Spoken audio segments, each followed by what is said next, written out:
أفمن شرح الله صدره للإسلام فهو على نور من ربه فويل للقاسية قلوبهم من ذكر الله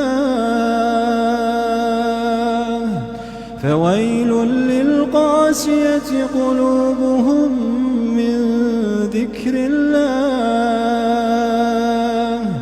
أولئك في ضلال مبين. الله نزل أحسن الحديث كتابا متشابها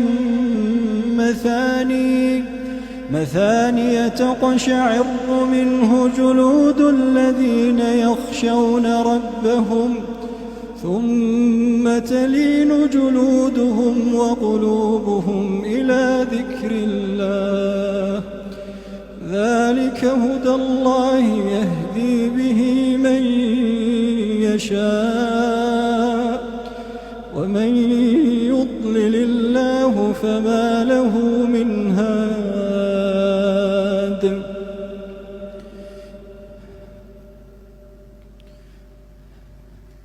أفمن يتقي بوجهه سوء العذاب يوم القيامة وقيل للظالمين ذوقوا ما كنتم تكسبون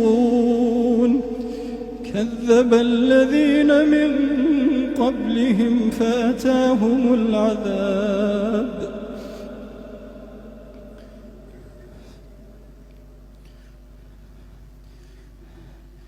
كذب الذين من قبلهم فأتاهم العذاب من حيث لا يشعرون فأذاقهم الله الخزي في الحياة الدنيا ولعذاب الآخرة أكبر لو كانوا يعلمون.